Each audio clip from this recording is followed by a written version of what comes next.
So during 2020, my dogs and I, the most normal thing we could do was just take a drive. Okay, drives, you could just get in the car. Nothing was open, but you could take a drive. And so we get in the car, and I put on a playlist and just drive. Eventually, we went out looking for food. And I know that sounds crazy to say it that way, but remember, 85% of the underlying conditions. I never once set foot in a market because I was afraid. All of my food came from friends and street vendors. Yeah. Yes, I support street vendors in case anyone's wondering.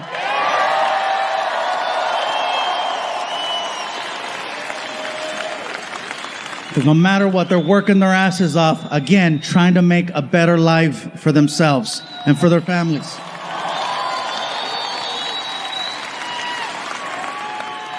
After leaving a taco stand one night, I realized that a lot of people needed to step out of their comfort zones in order to find alternative ways of making ends meet.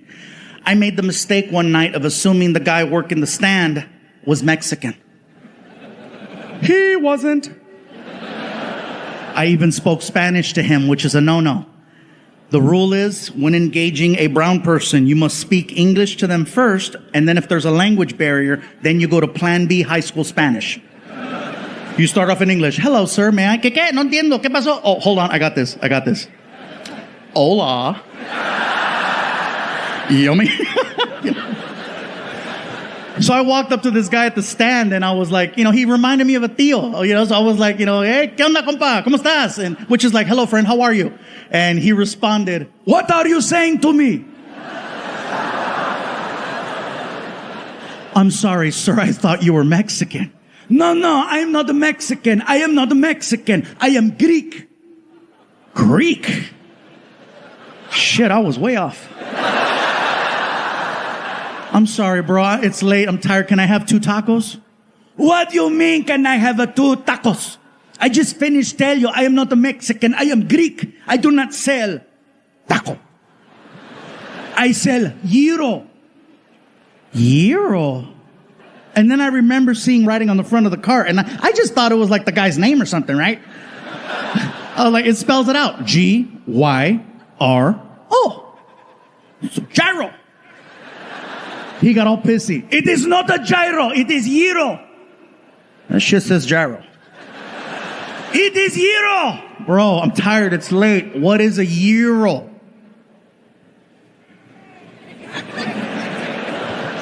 It's like a taco. Give me 2. The first time I came here, I got a chance to meet some people, and they says, you know what, Gabriel, have you ever been here? Have you ever been to Chicago? Like, no, it's my first time. They said, well, we'd like to take you out to eat if you're down. And I'm like, well, hello. I am very down. They took me to a restaurant called Portillo's.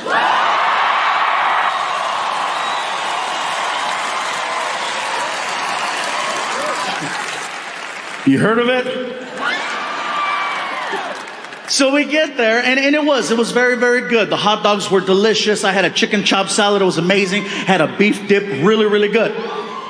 But it wasn't until the meal was almost over that these new friends of mine said, we'd like for you to try something you might not have ever had before. And I'm like, that's not likely. I said, well, what is it you want me to try? And they said, well, they sell a thing here at Portillo's called a chocolate cake shake.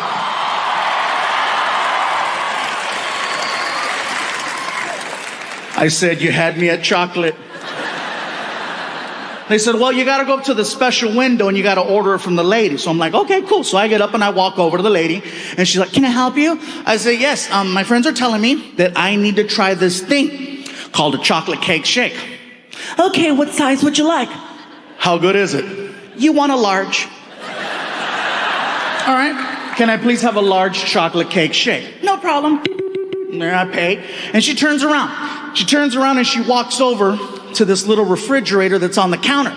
And she opens it up and she pulls out a piece of chocolate cake. And I'm thinking to myself, she must misunderstood what I said. I didn't ask for a piece of chocolate cake. I asked for a chocolate cake shake. She must have heard what I was thinking because she's walking by and she's like, it's gonna happen.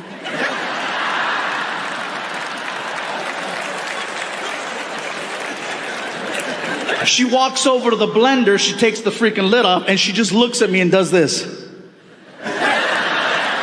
And I was like, no. And she's like, oh yeah. She pours it and she hands me this like 44-ounce chocolate shake, which is way more than anybody should be drinking. The straw was so thick you could almost fit your thumb in it, okay? So I grabbed the shake and I begin to attempt to drink it. So I'm just,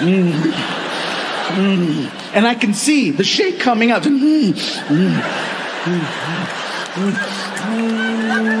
And it hit, and then all of a sudden, woo! Oh, and by the way, thank you to whoever brought the chocolate cakes in the back. I got them right before the show. Thank you very much. Very cool. Somebody brought Chico's tacos too. I thought that was great.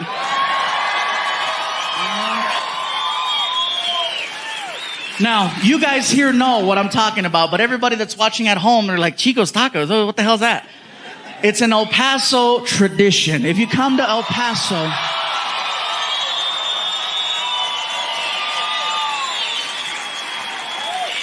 just know that that's right here. That's the tradition in El Paso. I ran into people in other places like Chicago and New York. I'm like, where are you from? El Paso. And I say, Chico's tacos. And they're like, oh. Like, wow, yeah, that's hardcore. It is the craziest food I've ever tried, you guys. Craziest ever. Reason is, they give you these little taquitos and there's like a sauce and you pour it and like the taquitos float and then it absorbs. And I never thought I'd see the day where I could drink a taco. Yeah. And you gotta have that at the end of the night. Don't try to freaking plan out events after going, They'll say, oh, we're going to eat at Chico's and then go to the movies. No, don't do that. Don't do that. You'll be sitting there like, hey, this is a good movie, huh? This is the one where Nicolas Cage comes out and... Anyway, he plays the bad guy in this movie and it turns out really good. Then all of a sudden...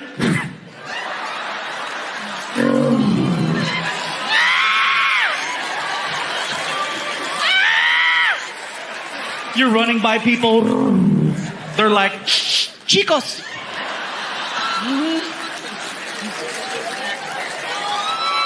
El Paso tradition.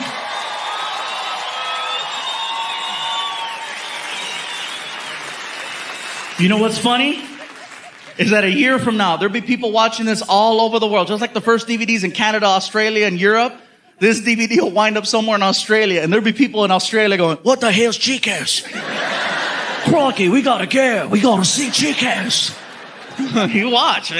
People freaking out. I say, we must go try Chico's. It sounds splendid. Yes, it does. Drink a taco. I never thought I'd see the day. I'm going to try it. El Paso it is.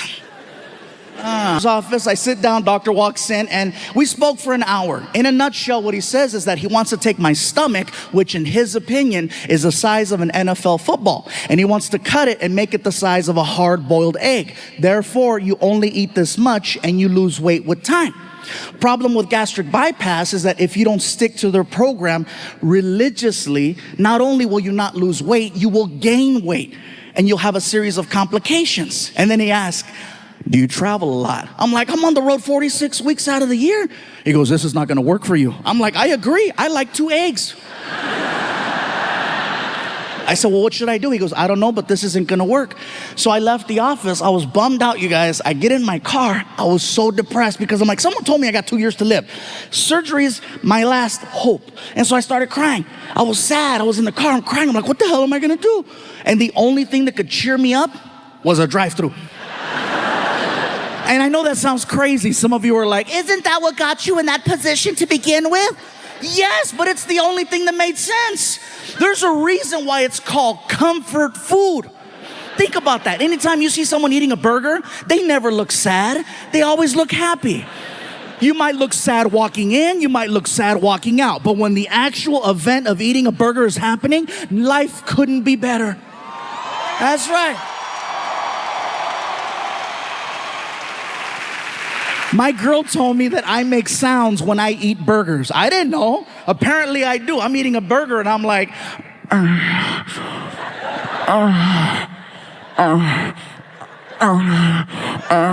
She was like, are you eating that or are you eating that?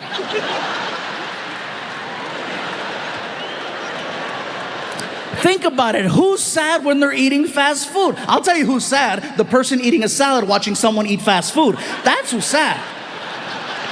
So I pull up to this fast food restaurant with a big M on it. And the guy in the speaker's like, may I help you? And I'm crying. I'm like, you have no idea. What I eventually wound up doing, you guys, is I started low carbing. Now, I am not eating healthy by no means, okay? I still eat fast food every single day. And people question it. How do you eat fast food and lose 100 pounds? I'll give you an example. I'll go to a burger place and I'll order a double cheeseburger. I won't eat the bread. I won't eat the onions, the tomato, the ketchup. I'll eat the meat, the cheese, the mayo, the mustard, and I'll order up to 3 with like 3 diet sodas. And people go, that's unhealthy. The cholesterol's gonna kill you. I agree. But guess what? Cholesterol's gonna take 10 years to kill me. Diabetes is gonna do it in 2. Right now, I'm winning by 8.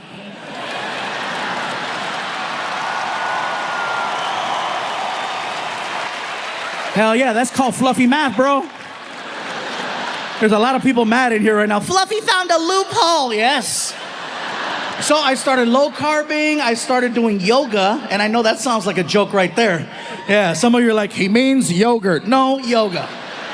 Freaking DDP helped me, and then I started lifting weights, and it's kind of hard for me, guys, because now I have people at my shows telling me, we're noticing there's a little difference. You're a little less fluffy. What's gonna happen if you keep losing weight? What are we gonna call you? What are we gonna call you? I lift weights, call me Buffy, I don't care. The point is that I'm not trying to lose weight for vanity's sake. I'm very secure. The point is that I'm trying to lose weight so I can be around for my family, so I can be around for my friends, and so I can be around for you. You guys even have taco trucks. Now, for anyone wondering about taco trucks, let me just let you know right now. That is real good Mexican food. I don't want you being concerned, like, no, there's wheels under that restaurant. Well, sometimes we don't have a permit, okay? So, but it doesn't mean the food is not good. For me to know that I'm gonna have a good experience at a taco truck, I always research, I look to see who's running the truck. For me to know that I'm gonna have a good time, I wanna make sure that it's an all-female crew. Not to sound sexist, it's just that when it's all women running the truck, they make me feel good about myself. They make me feel special. When I walk up at 1 o'clock in the morning and I have a buzz, they make me feel good. Hello? They come to the window. Hola, mi gordito, ¿cómo estás?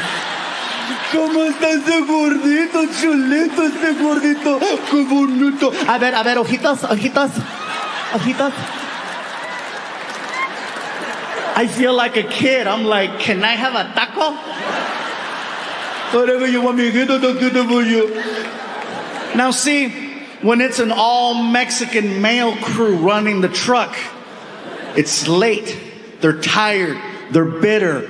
Customer service isn't our strongest point at 1 o'clock in the morning. And then you gotta deal with a drunk knucklehead like me.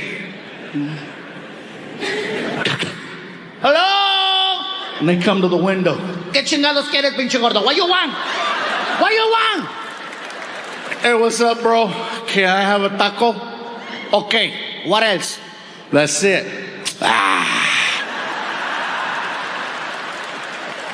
That's not even a word. But you know exactly what he just told you. For some reason, Mexican people and only Mexican people have this sound that comes out of us that can just discredit anything you put in front of it. It doesn't matter what it is. We can kill it with that sound. I just graduated from college, top of my class.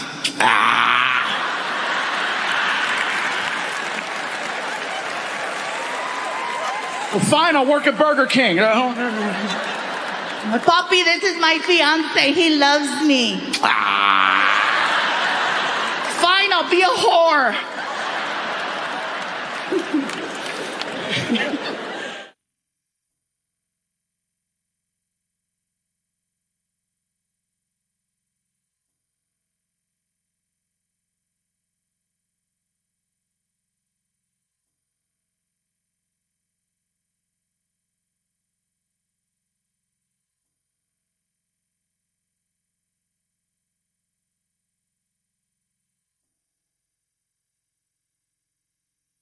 Yeah, freaking Miami. This is the only place I can pull this off. I can't wear this in LA. They're, hey, Estoy ciega. It's too much. freaking Mexican DJ Khaled up here. I know, right? Also, I would like to thank, since we're here, Only in Dade. Thank you so much.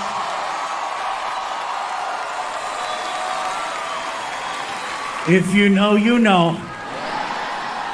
And I think you know. And also to my friends over at La Carreta for all the food. So,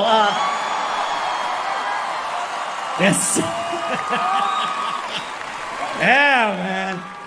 Before we get started, you guys, I would like to thank the Hard Rock Hotel and Casino for the opportunity to record a special. No other entertainer has done a special here yet. Tonight is the first one.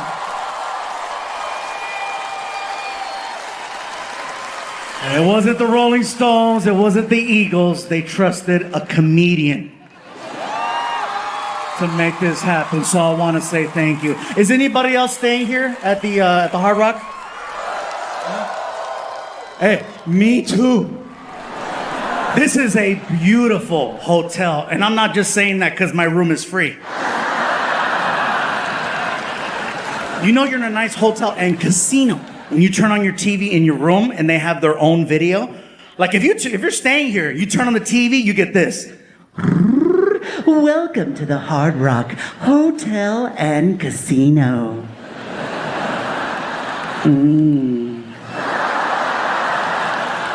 24-hour gambling 7 days a week, 365 days a year.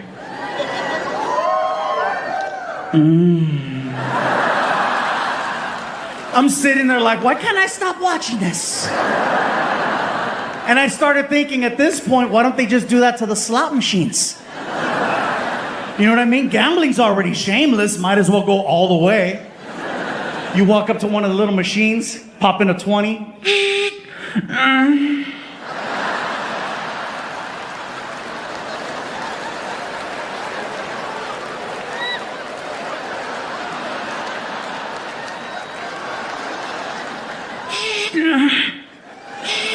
Don't stop. I'm not gonna stop. People are walking by. What are you doing? Trying to get the jackpot. Yeah, man. I'm gonna start the show off tonight with a question. That's not normally how comedy shows happen, but I'm gonna start it off with the question. The question is, who here tonight has never heard of me up until tonight? 5, 2, 5. Okay, to those of you, the 5 of you, I say sorry. I know you got excited, you saw the ticket, you saw the last name, and then I walked out and you're like, Enrique got bigger.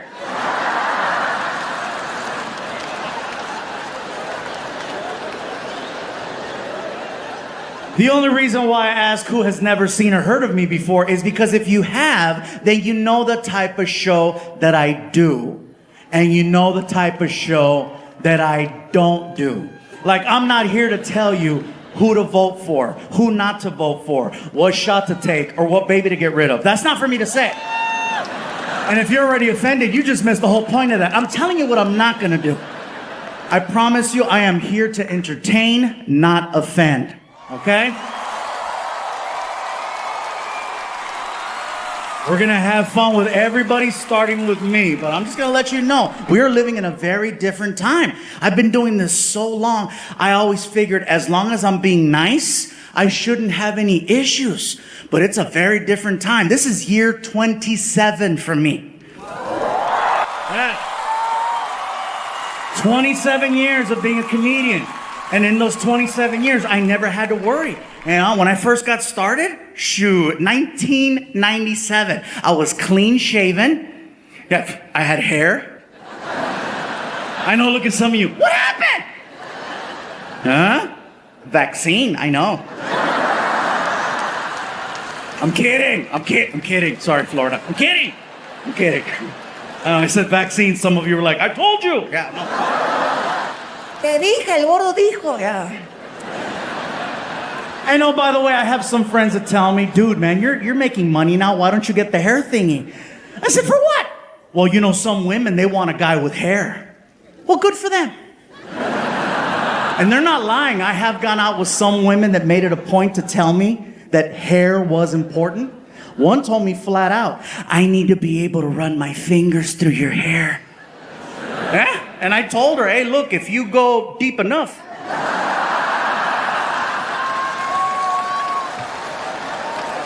You're gonna get your wish.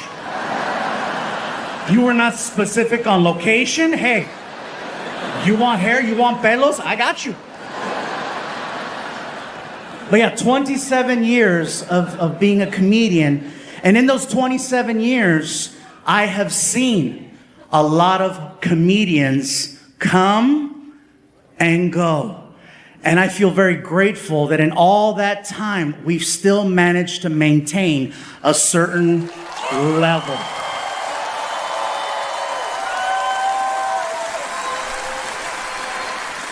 So I feel like we're doing something right, which feels weird to me because now I feel like you gotta be very mindful. Okay, you gotta be extra mindful. Like, 27 years of being a comedian, I finally started hearing people tell me things that I've never heard before. I started hearing people tell me things like, hey, Fluffy, I grew up watching you.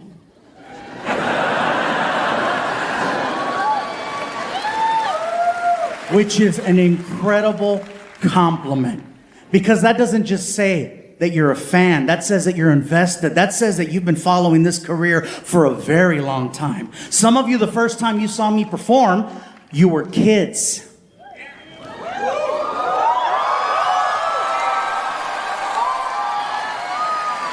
And now some of you are here tonight with your kids. And so I just want to say thank you for all those years of trust and continuing to come back to see the show. It means a lot.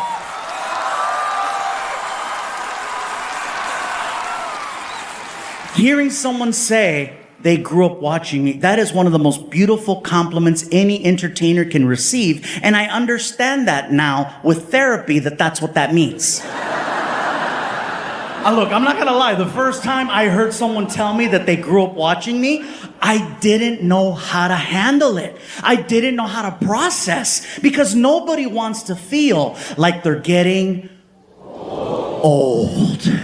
So the first time I heard it, I was like, second time I heard it, I was like, buy a hat. The third time I accepted it, I was like, many years ago, when I first got started, all of this was land as far as the eye could see. It was a very different time. And by the way, I don't know why my old voice is white. He just is. I tried doing the Mexican voice, but you don't take him as serious, you know? Just, No, pues chingue su madre, cabrón. Ahí andamos en el rancho y nos mandaron a la chingada, güey. Está bien difícil. So.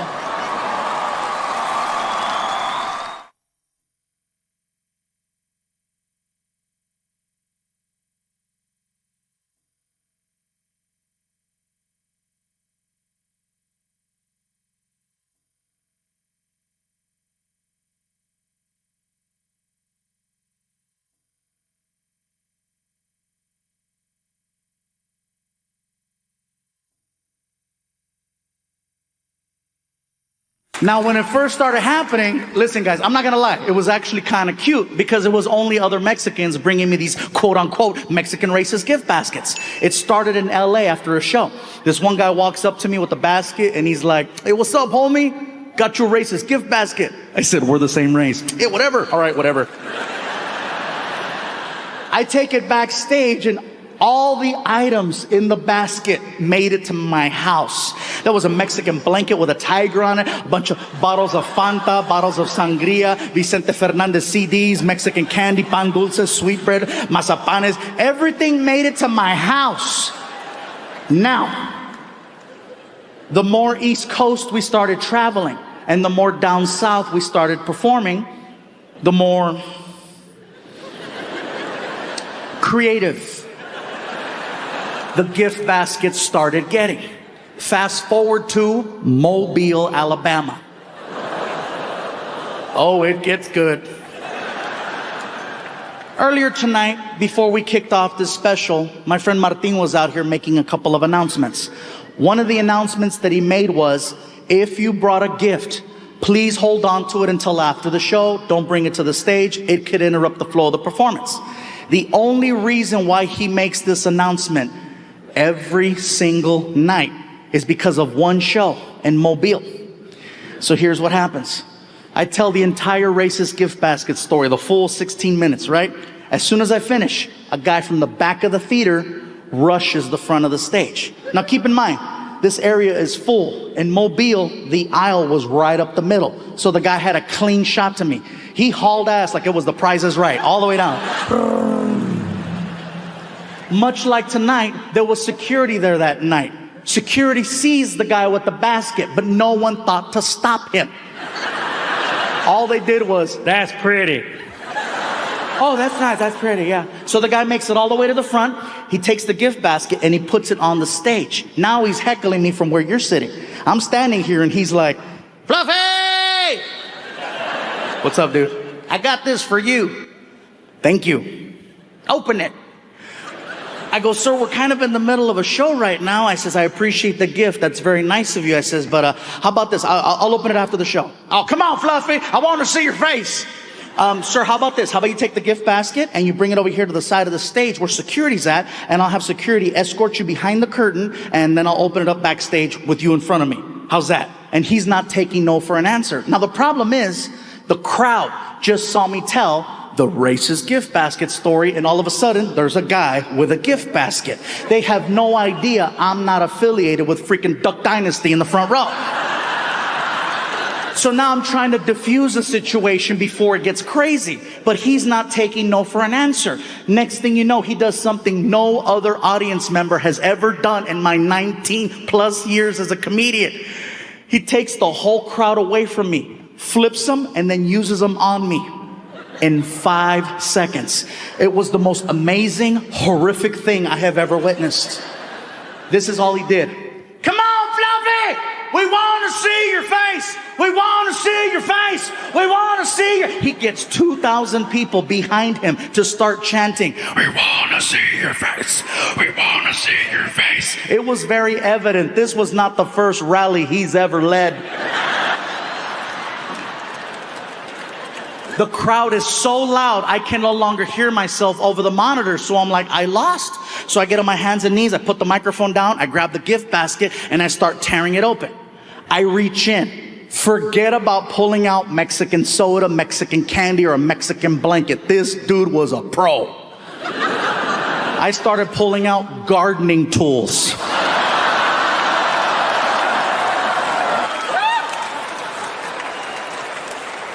I'm pulling out a rake, a toy shovel, a toy leaf blower. Dig deeper, Fluffy, dig deeper. I pull out a soccer ball. I go, dude, it says Puerto Rico. They ran out of Mexico. I pull out a brick. I go, what's the brick for? The wall. I pull out an actual application for U.S. citizenship. I said, there's no way this can get any worse. Dig deeper. I was wrong.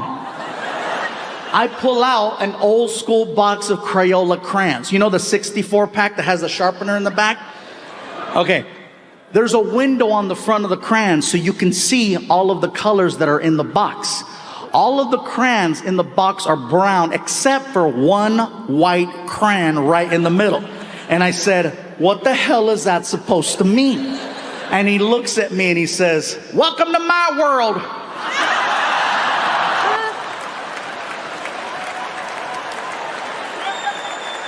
The crowd is laughing so hard, I know for a fact I don't have a joke that's gonna follow that. So I made it seem like that was the end of my performance. I picked up the gift basket, I said, "Thank you, Mobile!" And I gave the guy a dirty look. I go behind the curtain, Martin is waiting behind the curtain, and Martin's like, "Bro, you killed it out there." I go, "Martin, they weren't laughing at my jokes." "What were they laughing at?" And I showed him the application, and he's like, "Ah! You're not my friend. This is not my friend." So I walk into the dressing room, you guys, and I'm pissed, man. I walk in, I close the door, put the basket down, I'm scratching my head, I'm trying to think, what could I have done to have prevented that from getting to where it went? So I'm like, okay, should I have grabbed the gift basket, moved it out of the way? Should I have had security grab the guy? Should I have had security grab the gift basket and the guy? Every idea that I'm coming up with is ending worse. Finally, I accept it. I jump in the shower, I get out, I get dressed, security shows up. "Mr. Iglesias?" "Yeah." "Ready?" Yeah, give me a second. I grab my backpack, I put on my backpack, I walk over to the door, open up the door, let's go. He sees the gift basket on the chair, and he's trying to be nice. "I'll get that for you, sir." Yeah, bring it. Never know when you might need an application.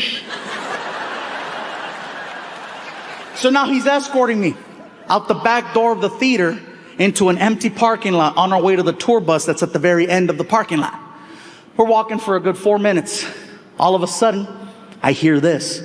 "Fluffy! Woo! Fluffy! Fluff, fluff, fluff, fluff, fluff, fluff, fluff, fluff, fluff, fluff, fluff, Fluffy! Fluffy!" I'm like, is he hog calling me? "I believe so, sir."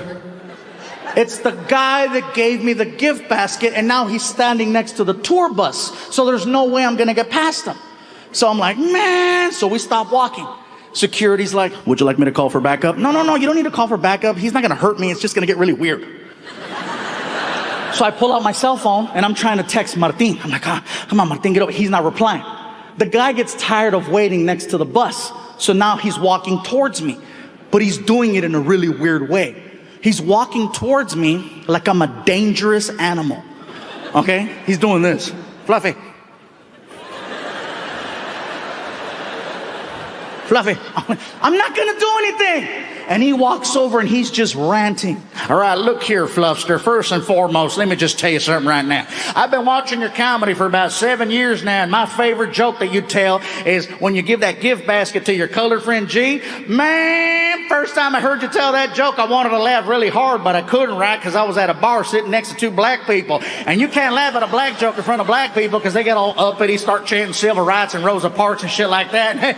Hey, I voted for Obama, but it's too soon to laugh. You know what I'm saying? Anyway, I took my happy ass home and I got on the internet and I Googled racist gift basket and your joke came up and man, I had me a good old laugh. And I says, I love Fluffy's sense of humor. He likes to push the envelope with his friends and he doesn't allow political correctness to interfere with a good friendship. At the end of the day, you're still friends. You still love each other. You still respect one another. I said, hey, if the Fluffster ever shows his ass here in Mobile, be first in line to get me one of them tickets, and you can't.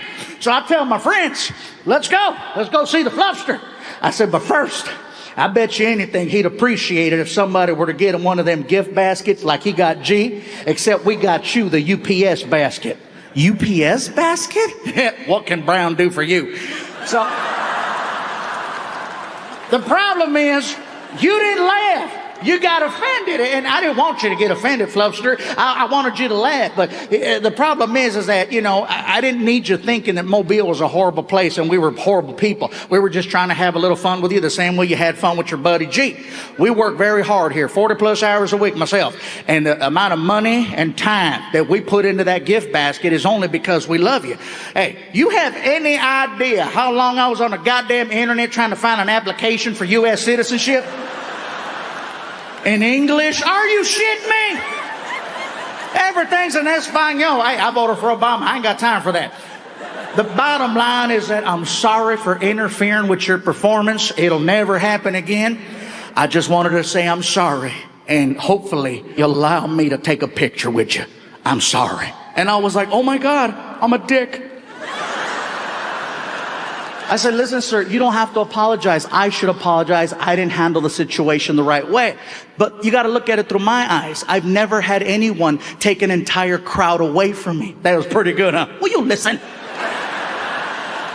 Yes, that was pretty good. Look, I'm very sorry that I got upset. First time that happens, I won't let that happen again. You don't have to apologize. I will be more than happy to take a picture with you. Now see, that's what I'm saying right there. That's what I'm saying right there. All my friends are like, the hell with that beaner. I said, nope, that beaner is good people.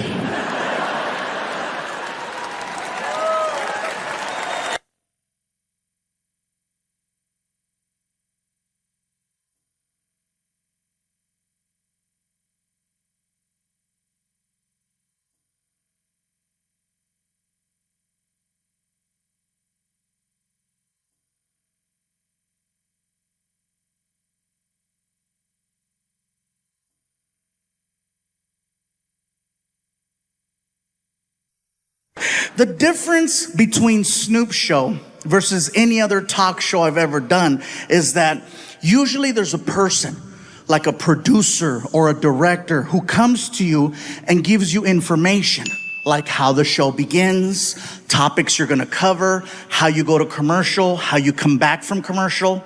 I've spoken to no one.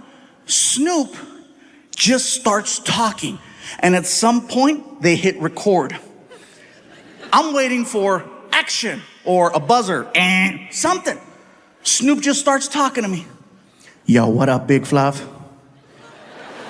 Big Fluff? Oh, that's hey. Yo, you like music?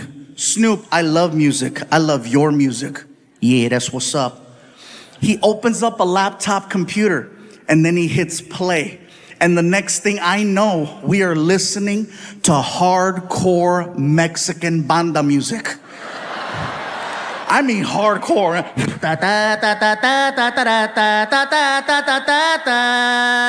And you can hear gunshots in the song.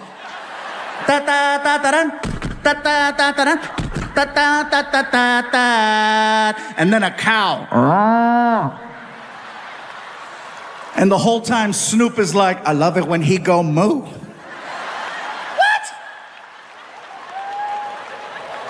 I feel like he's messing with me because I'm Mexican, right? So I called him out. I said, Snoop, do you understand what you're listening to? And he said this, and it scared me. He said, gangster recognize gangster. The reason why it scared me was because he was telling the truth. We were listening to actual Mexican cartel songs that don't play on the radio. And the fact that he knew that, the fact that his level of street knowledge in another language was that on point, I said, I gotta shut the hell up. Don't speak unless spoken to. That's the code. Next thing I know, Snoop reaches under the desk and he pulls out the biggest blunt I have ever seen. Oh, this sucker was huge. As soon as he pulled out that freaking blunt, I got excited because I wanted to grab my cell phone. Okay? I wanted to grab my cell phone so that I could take a selfie of Snoop in the background being Snoop. So while I'm fumbling, trying to get my phone, Snoop starts talking to me again. Yo, Big Fluff. Yeah, what? Hit that while I hit this.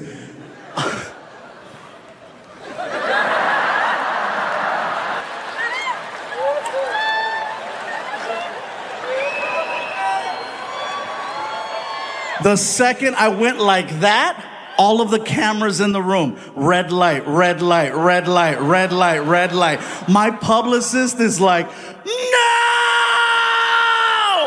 My son is like, yeah!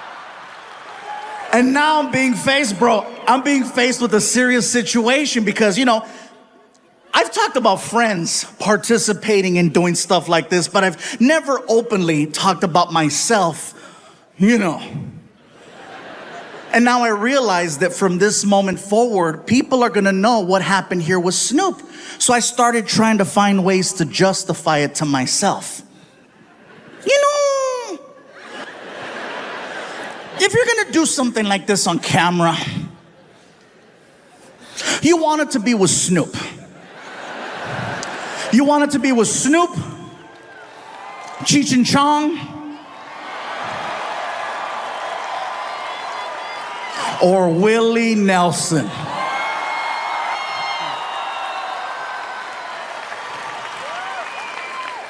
Next thing I know, the manager hands me a lighter, I light it, and I take a big hit. So listen, I'm doing my best to hold in all this smoke because I don't want to look like a punk in front of Snoop Dogg. I'm trying, I'm fighting, bro. It's hard, you know.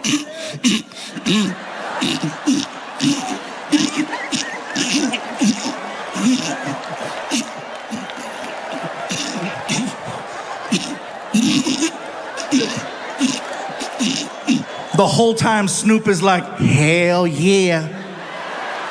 That's what I'm saying. Fluffy going puffy today.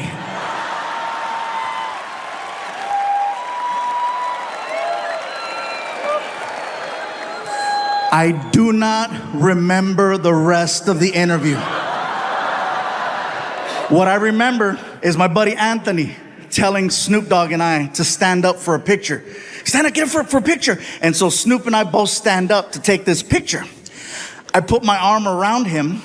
I have to put my arm around him because he's much taller than me, okay? Snoop has me by at least 5 inches. Shut up, are you?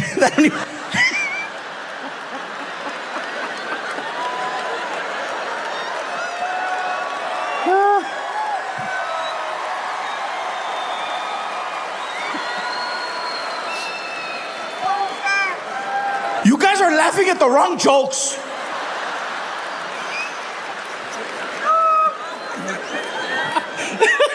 Bow wow. Yeah. Everybody's like, this is a family show. Well, apparently that's how families are made. That was too funny, sir. That was too funny. It's sad how hard she laughed at that as she looked right at you. I said, Snoop has me by at least 5 inches. And she's like, ah! Almost like she wasn't even laughing at me. She was like laughing at you. So apparently you guys have some story that I just reignited and now it's awkward for all the kids. So anyway, Snoop and I are taking photos and then I could hear my son, Dad, Snoop, can my son take a photo with you? Yeah. Get over here. And so Frankie runs up, you guys, and he's so cute because he's geeking out really hard. He's like,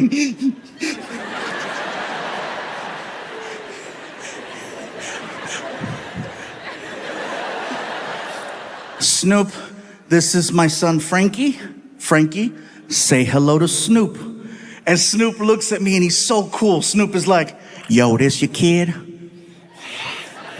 What up, baby fluff? And Frankie's like, I don't like that name. That's too bad. Get a job. Go. So Snoop and Frankie go into the corner to take pictures.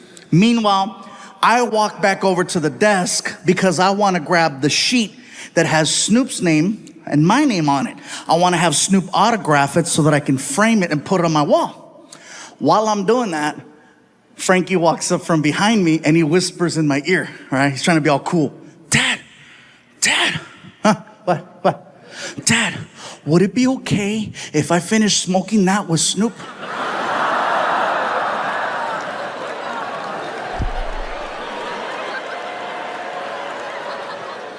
Now I am being faced with the biggest moral decision of my life.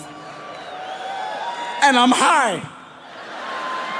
And my mind is racing 1,000 miles an hour. I'm like, should I let him? Should I not let him? Am I a good dad? Am I a bad dad? What's his mom gonna think? I need a Snickers. And then I thought about it. You know, Frankie, you're over 18. Technically, you don't have to ask me if you don't want to. So as far as I'm concerned,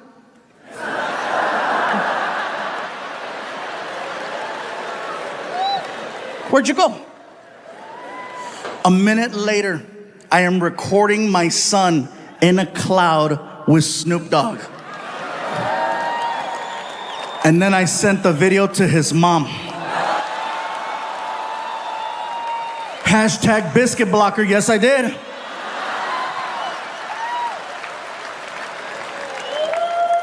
Now, did this actually happen? Yes, it did. You can go online and watch the video on YouTube, punch in Snoop Dogg. Next to that, put Fluffy or Gabriel, and you can see the whole thing. Let me know how it turns out. The fact that I got to meet Snoop was awesome. He looked for me.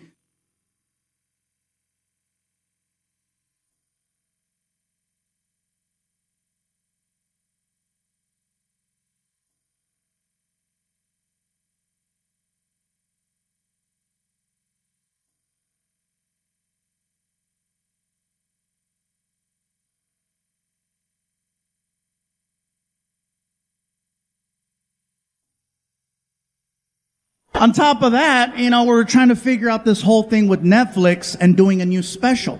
And during the pandemic, 2020 especially, it was not even a possibility of assembling a few people, much less a stadium. So Netflix made it clear, we need a new special sooner than later, okay? This was right before they didn't have Squid Games yet.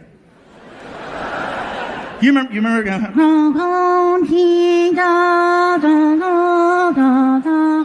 Red light. Yeah. Some of you are like, that's racist. No, that's accurate. That's really good. So anyway, Netflix said as soon as there's an opportunity to record a new special, we need a special. So with time going by, there became two options for recording a special in late 2020. One was Florida, and the other was Texas. Some people from Texas cheering? Yeah? Okay. You could cheer all you want. That's where I got COVID. Yeah. Chingate esa. So here's the story.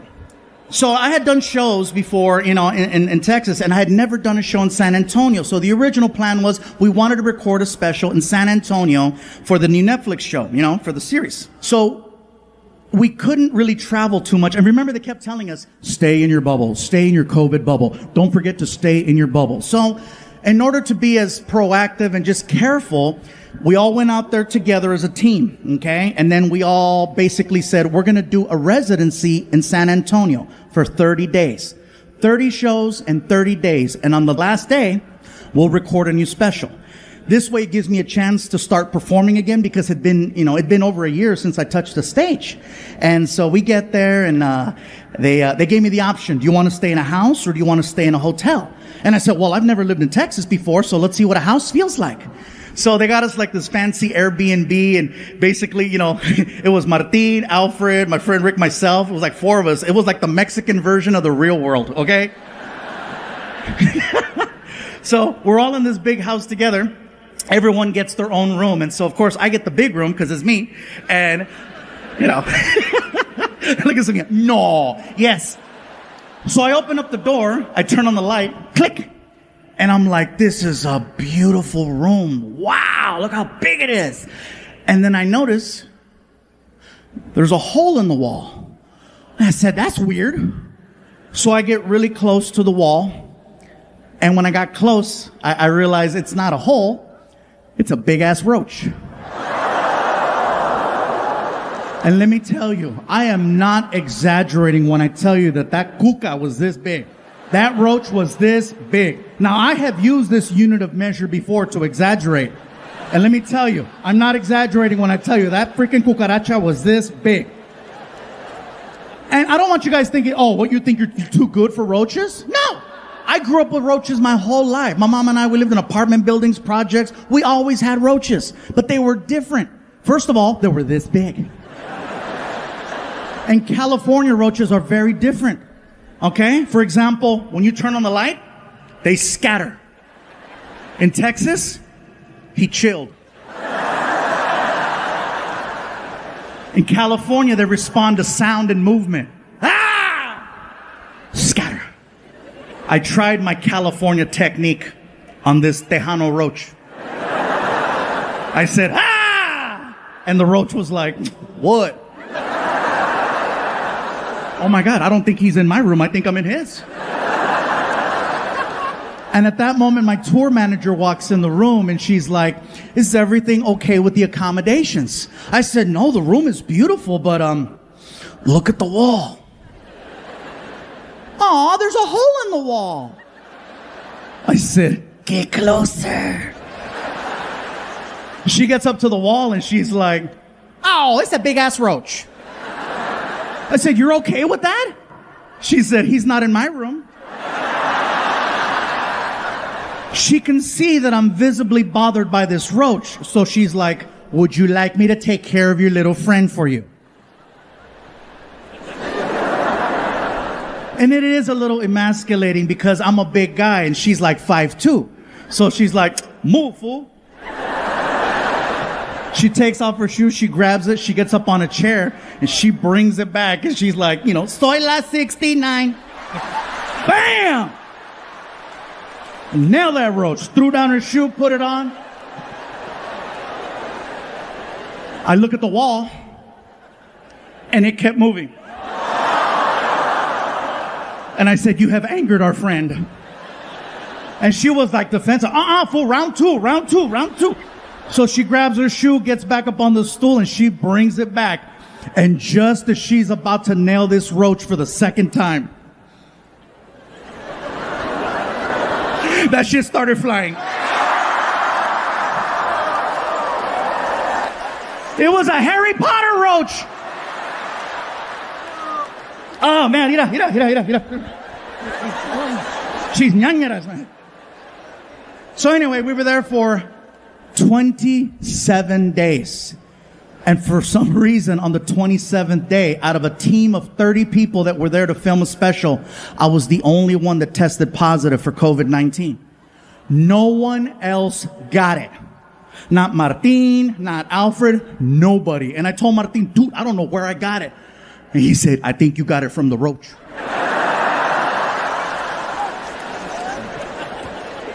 Anyway, on top of dealing with COVID, and by the way, a sincere apology to the city of San Antonio because I was supposed to tape a special with you guys, and clearly for obvious reasons we couldn't do it. But I hope you understand why I had to do this tonight.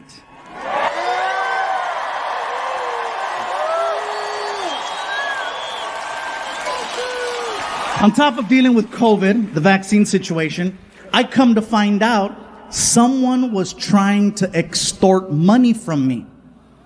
Yeah, and they weren't even family. So chingate esta, watch. I get a phone call from my manager telling me that someone reached out claiming to have video footage of me being inappropriate with models. Yeah, see? Look at it. You guys are like me. Yeah, I'm like, I need to see it too. Now, no disrespect to any woman who has ever given me the opportunity.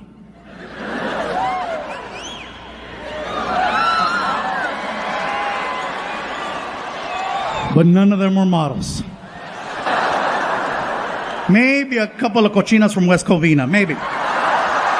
But they were not models. They were not models. They were just good citizens. Thank you.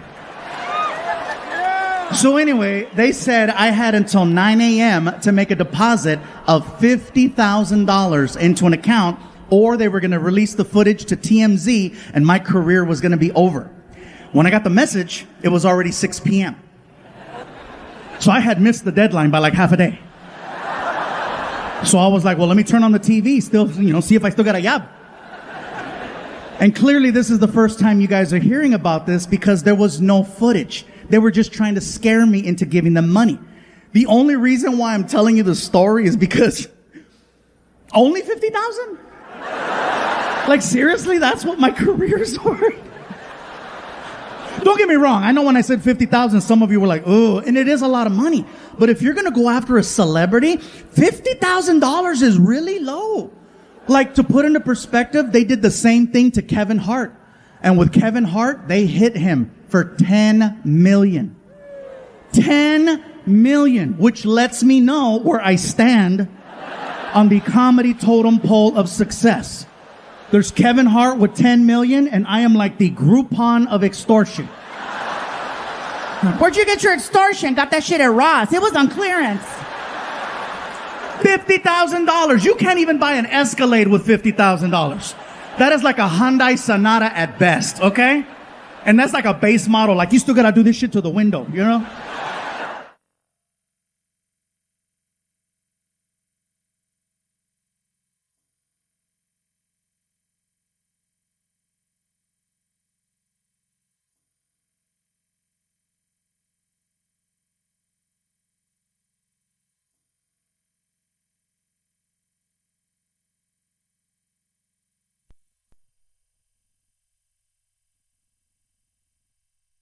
And you know what?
That's about as political as I had now, you guys. Things change. Is it political? Yeah.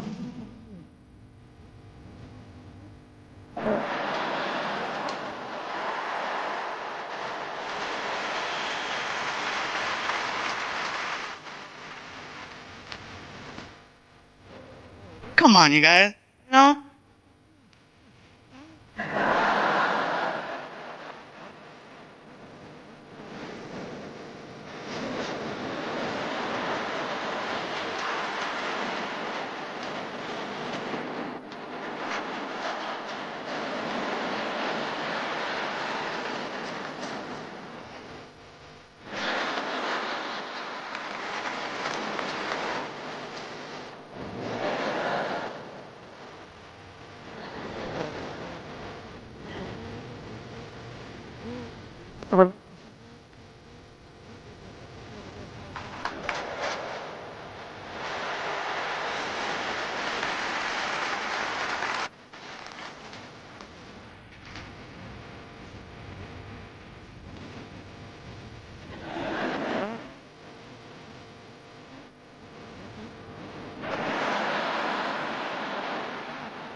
One night, I was drinking on the bus, and I go to put my cup down, and I missed the table, and the cup hit the floor.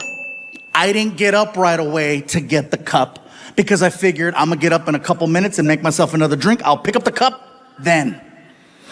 Dave sees the cup on the floor, and then he looks at me and says, "Hey, I ain't your mama. Pick that shit up." I get to the back of the bus and I'm like, wait a minute, I pay him. Hey, Dave, shut up. Yeah, I'll be in the back in my room. Thank you. Drive safe. And people tell me, you work with a man who talks that way to you? Why? Let me tell you why. Because he's honest. With Dave, you know exactly what you get. Nowadays, it is so hard for me to tell who's being genuine and who has an agenda. And with him, you know exactly where you stand. If he likes you, he loves you. And if not, you're on the curb with Kenny G. That being said, I have a story to share. About a year and a half ago, maybe longer, we're on the bus and we're heading down the highway. Just so you have kind of an understanding of the bus layout, let's say this is the front. Here's Dave, the driver, empty seat, and then a sliding door that goes in between him and the rest of the tour bus. My buddy Alfred and I are in the living room portion, and we're watching TV. We're watching the news.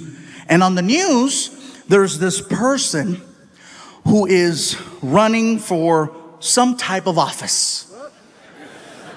No particular office. And I guess their big plan is to erect a structure between two bodies of land somewhere. And I guess they want one side of the structure to finance the entire project. Well, my buddy Alfred and I, we have a lot of family that works in construction, and we know a bad job when we see one. So we started to voice our opinion out loud about how we felt about this person and what they wanted to do. We're being very loud. So loud, Dave can hear us. And then we hear Dave.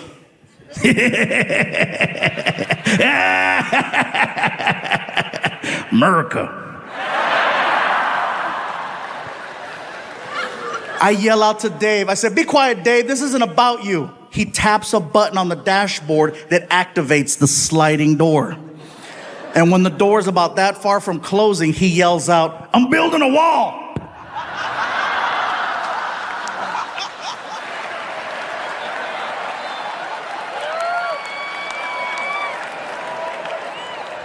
I couldn't even get upset because I was too much in shock over the fact that that came out of someone 4 feet away from me.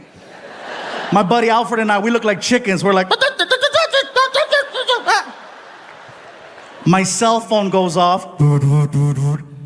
I take out my phone, and there's a text message from Dave. And I said, that's right, he better say I'm sorry. He better say just kidding. I open up the text message and it says, and you're paying for it.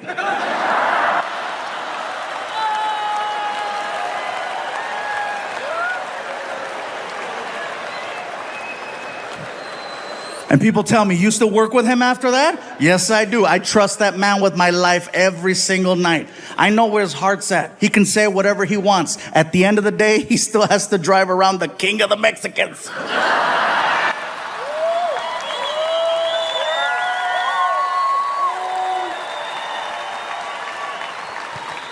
The point to this story is, just because you have a difference in opinion, it doesn't mean that you can't have respect for one another, that you can't have love for one another, that you can't have incredible friendships with one another. It's our differences that make us special. What a lot of us need to work on is our delivery. It's all in the way you say things. That's why text messages are always misinterpreted, because you read the text according to how you feel. What does he mean, hello? Yeah.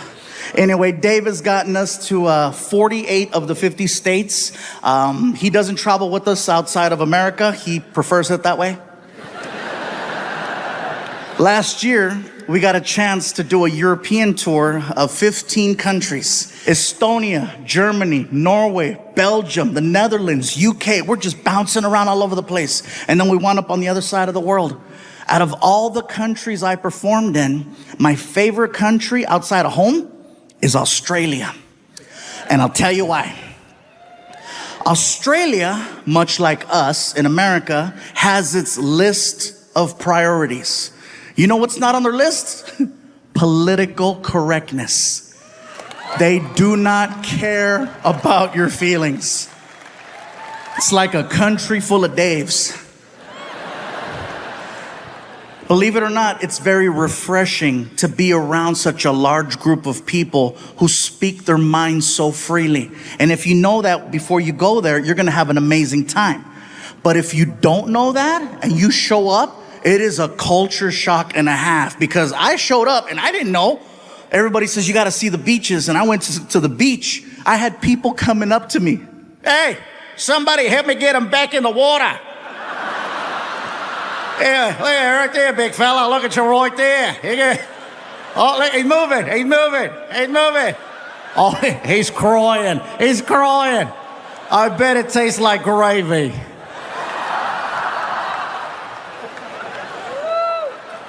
It's not bullying if everyone does it. Yeah, that being said, I'm in Australia, Sydney, Australia, at the Opera House. For me, it was one of the most iconic places I've ever got to perform in. It was bucket list, definitely. After the show, I wanted to go hang out with some Aussies and see what that was like. I'm hanging out at a pub. First things first, Australian people do not drink Foster's beer. That's an American thing. They don't drink that over there. I tried ordering one to fit in, didn't go over well. Bartender looked at me. Hey, you like the taste of piss, do ya? Okay, don't order that again. So I'm hanging out with these two Aussies and we're drinking a rum called Bundaberg. At first glance, it looks like a Coca-Cola bottle because there's a polar bear on the front. And then you drink it and you're like, that's not Coke. As we're talking, a third Australian joined the conversation. And he sounded a little bit different from the other two. He had more of a raspy voice. More like, all right, yeah, mate, yeah, all right. He sounded like a drunk pirate underwater. These two guys didn't like him, so they called him a name and they left. And now it's just me and drunk pirate. We're talking about life. Life in America, life in Australia, talking about our differences. He tells me that he's a professional knife maker. He's showing me how it's done. He's showing me pictures. We wind up polishing off 3 bottles of this rum. And drunk wasn't even the right word to describe our level. My tour manager, Ryan, he comes up to me and he says, Gabe, time to go. And I look at Ryan and I'm like, but Ryan, I just made a friend and he makes knives. And they're pretty. My tour manager always knows how to talk to me no matter what condition I'm in. If I'm drunk, he knows better than to talk to me like I'm an adult. He talks to me like I'm 2. He looks at me and he says, hey, buddy. You hungry?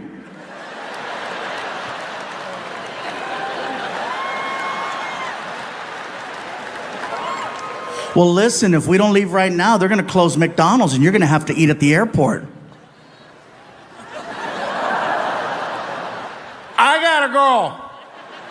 Oh, Mom, you gotta go, no worries. And he goes to shake my hand. And when he shook my hand, he put his personal pocket knife that he made in my hand as a gift. That's for you, Mike. Thanks for being nice. Thank you. Thank you. I'm gonna cut cheeseburgers with this.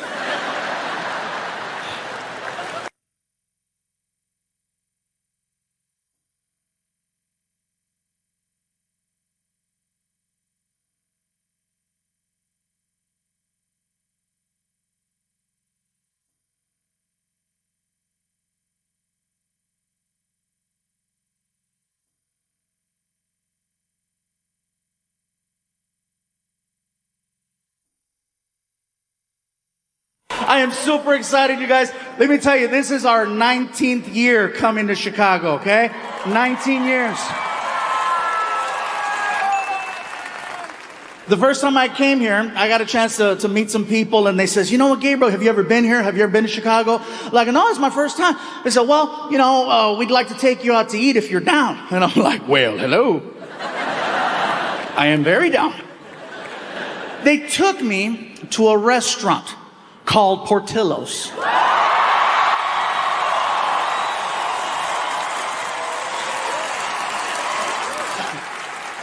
You heard of it? So we get there, and it was very, very good. The hot dogs were delicious. I had a chicken chop salad. It was amazing. Had a beef dip, really, really good. But it wasn't until the meal was almost over that these new friends of mine said, we'd like for you to try something you might not have ever had before. And I'm like, that's not likely. I said, well, what is it you want me to try? And they said, well, they sell a thing here at Portillo's called a chocolate cake shake.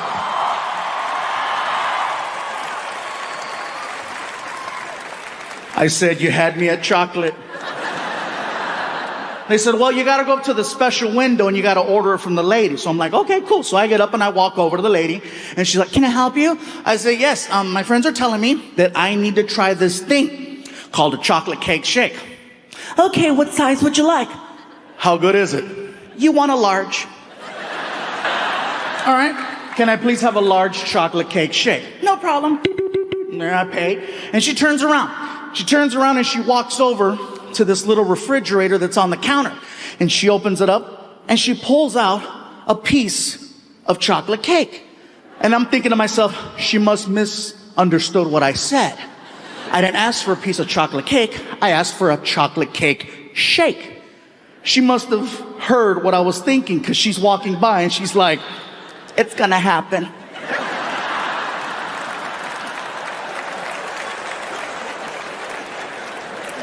She walks over to the blender, she takes the freaking lid off, and she just looks at me and does this. And I was like, no. And she's like, oh yeah. She pours it and she hands me this like 44-ounce chocolate shake, which is way more than anybody should be drinking. The straw was so thick you could almost fit your thumb in it, okay? So I grab the shake and I begin to attempt to drink it. So I'm just, and I can see the shake coming out.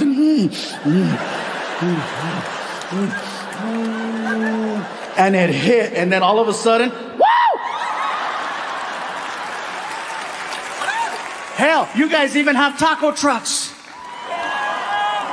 Now, for anyone wondering about taco trucks, let me just let you know right now. That is real good Mexican food. I don't want you being concerned like, no, there's wheels under that restaurant. Well, sometimes we don't have a permit, okay? So, but it doesn't mean the food is not good. For me to know that I'm gonna have a good experience at a taco truck, I always research, I look to see who's running the truck. For me to know that I'm gonna have a good time, I wanna make sure that it's an all-female crew. Not to sound sexist, it's just that when it's all women running the truck, they make me feel good about myself. They make me feel special. When I walk up at 1 o'clock in the morning and I have a buzz, they make me feel good. Hello? They come to the window. Hola, mi gordito, ¿cómo estás? ¿Cómo está ese gordito, chulito, ese gordito? ¡Qué bonito! A ver, ojitos. I feel like a kid. I'm like, can I have a taco? Whatever you want me to get, I'll get it for you. Now see, when it's an all-Mexican male crew running the truck, it's late, they're tired, they're bitter. Customer service isn't our strongest point at 1 o'clock in the morning. And then you gotta deal with a drunk knucklehead like me. Hello? And they come to the window. ¿Qué chingados quieres, pinche gordo? What you want? What you want? Hey, what's up, bro? Can I have a taco? Okay, what else? That's it.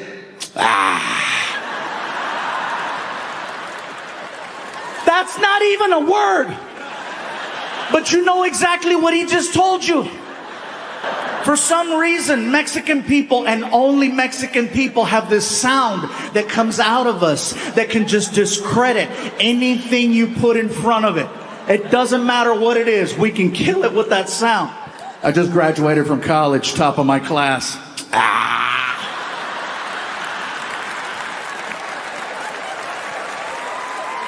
Well, fine, I'll work at Burger King.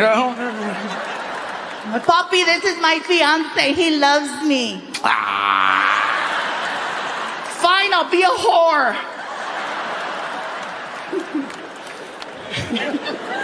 And speaking of whores, let me tell you where they put us up at.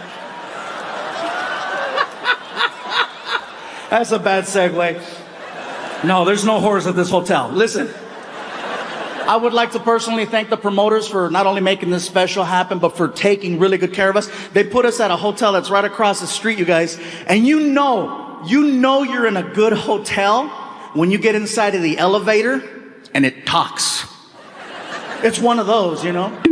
First floor. Second floor. Third floor. I'm like, man, she sounds hot.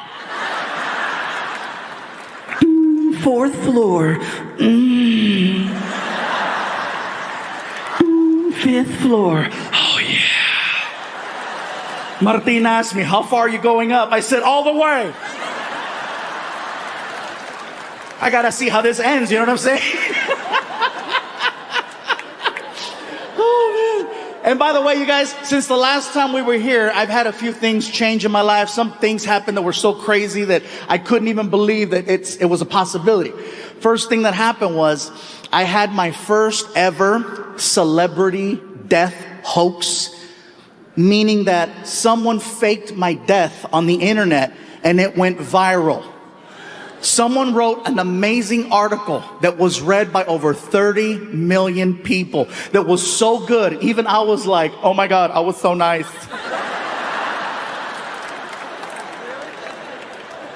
TMZ reported it for 30 minutes until they called my publicist and confirmed that I was still alive.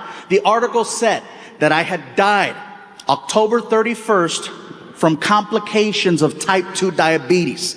And in my head, I'm thinking to myself, that's a hell of a day to kill a diabetic. You know what I mean? That's like killing Santa on Christmas Eve. 30 million people read this article. No one thought to call me. Except Martin. That's right. Martin was the only one that called me. And I think that was just to verify that he still had employment. I got that phone call. Hello? Martin was like, hey, you dead? No, man, I'm good. I figured you would have texted me. And I would have, because that's the kind of friend I am, you know? I even asked my son Frankie, I said, Frankie, did you hear I died? That's what they meant. I go, what do you mean that's what they meant? Well, my friends were asking if you were okay. I go, what'd you tell them? I hadn't seen you. And so, well, apparently I died. Welcome back.